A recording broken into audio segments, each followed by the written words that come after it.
ধানমন্ডি ৩ নম্বর সড়কের এই বাড়ি অ্যাগ্রোক্রপস নামে একটি প্রতিষ্ঠানের কার্যালয়। কিন্তু এই প্রতিষ্ঠানের নামই কখনো শুনেননি বাসিন্দারা। দীর্ঘ সময় অস্তিত্ব খুঁজে পায়নি টিম ৭১ও।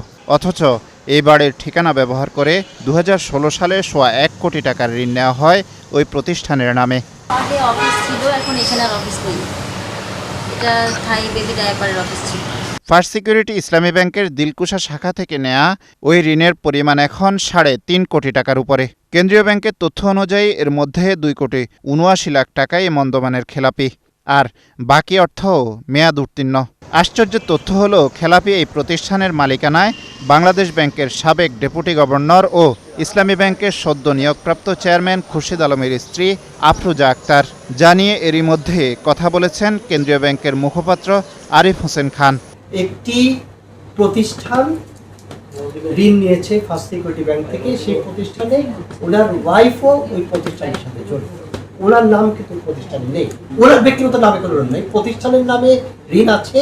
যে প্রতিষ্ঠানে তার ওয়াইফও একজন পার্টনার বা পরিচালক, রজিস্টার সম্মত খেলাপি অবস্থায় আছে। প্রতিষ্ঠানের চেয়ারম্যান হিসেবে রয়েছেন আলিয়া খানম চৌধুরী, যিনি কেন্দ্রীয় ব্যাংকের সাবেক নির্বাহী পরিচালক জামাল মোল্লার স্ত্রী।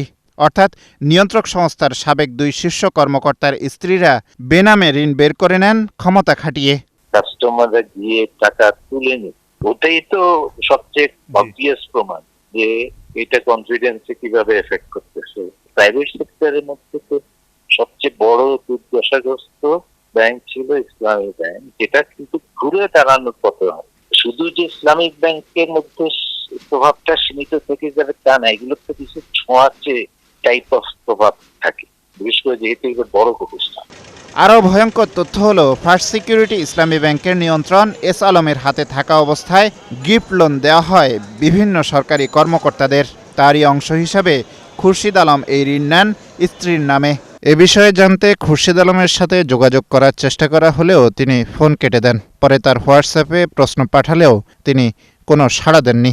আপনি যে নম্বরটিতে কল করেছেন তা এই মুহূর্তে ব্যস্ত আছে। প্রতিষ্ঠানটির সোশ্যাল মিডিয়া পেজে ওয়েব অ্যাড্রেস দেয়া থাকলেও তা অকার্যকর, আর একমাত্র পোস্ট দেওয়া হয় ২০১৪ সালের ১৩ এপ্রিল। আব্দুল জাহির আনাস, ৭১, ঢাকা।